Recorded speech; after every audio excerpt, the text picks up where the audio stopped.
Hello, friends. This is Dave Hurwitz, executive editor at ClassicsToday.com, here with random reviews from the Overflow room. And today we are talking about the single finest post-war German symphonist, Karl Amadeus Hartmann. Now, Hartmann was an interesting character.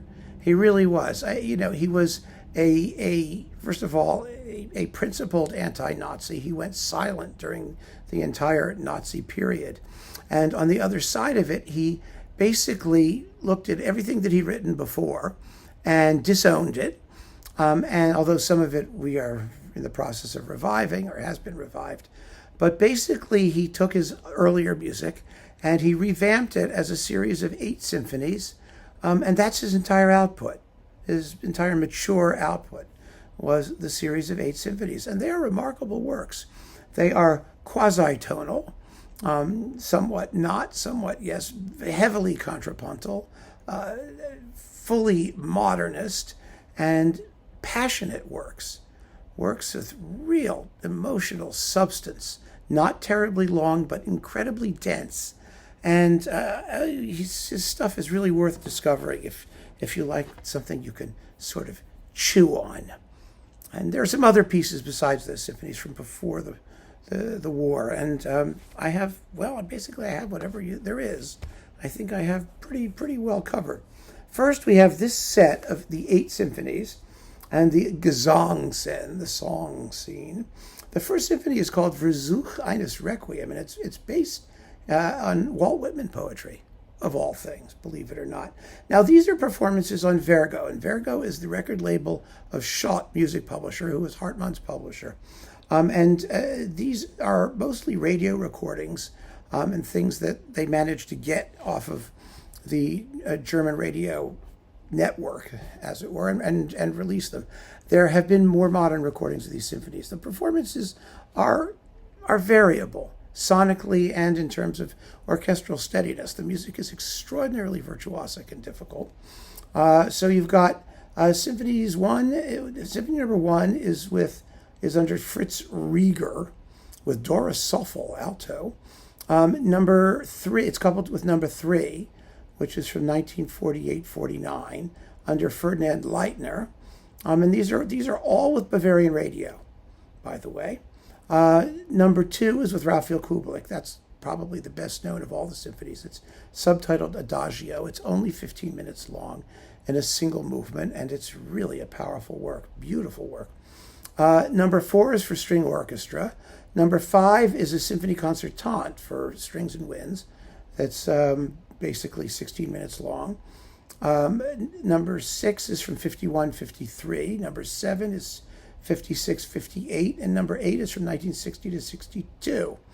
And then there's the song Gesangszene, the Szene, the song scene from words from Sodom and Gomorrah by Jean Giraudoux for baritone and orchestra. That's from 1961-63 with Fischer-Dieskau and Kubelik. I mean, these were really serious, solid performances, a little bit shaky orchestrally, a little bit sonically, maybe not the finest, but it was the only show in town for a long time. And so we will get to other shows that have come about since. Then we have his opera, Simplicius Simplicissimus, which is 3 scenes from his youth after H.J. Christian Grimmelshausen von Hermann. Yes, there we go. Von Hermann Scherchen, Wolfgang Petzit, and Hartmann. All these people worked on the libretto. 1934-35. So it's one of these pre-war works, which has survived, and it's only an hour and a half long, and it's oodles of fun. I mean, oodles of fun in the, expressionist horror kind of German way. So that's on Vergo. Then we've got his Oh, this lovely, attractive disc called Funèbre. Everyone's going to run out and buy that, right? You can do that with classical music. The Concerto Funèbre for solo violin and string orchestra, the Fourth Symphony for string orchestra, and the Chamber Concerto for clarinet, string quartet, and string orchestra. These are all earlier works, except for the Fourth Symphony.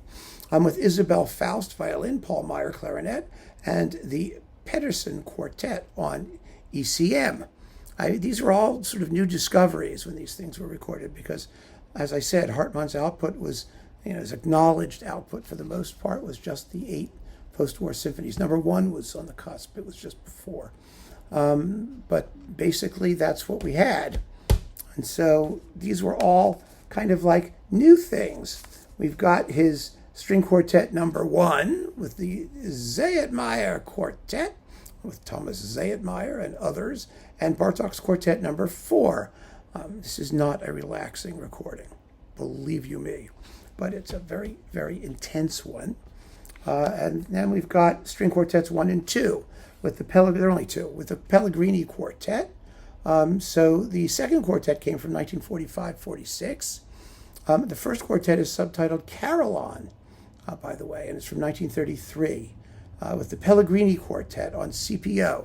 So it really makes sense to get both of them. Much as the Zayatmeyer Quartet, I think, is probably a little better than the Pellegrinis. But, Bartók 4, you can get a million places. And here you can get both of them on CPO. So that's worth having. And then some more symphonies. This is Berlin Classics. Symphonies 5, 6, and 8. 5 and 6 are with Berlin Symphony under Günter Herbig. And number 8 is with the Leipzig Radio Symphony under Herbert Kegel. These were recorded in 1981 and 72 for the Kegel, and generally quite good sound. The performances are just fine. So this was a really nice Hartmann symphony disc at a time when there were not many Hartmann symphony discs. So there we are. Hartmann, number 1. We have another video coming of Karl Amadeus Hartmann. He deserves the attention. And the next video has some really cool stuff as well. So keep on listening, friends. Thanks for joining me. Take care.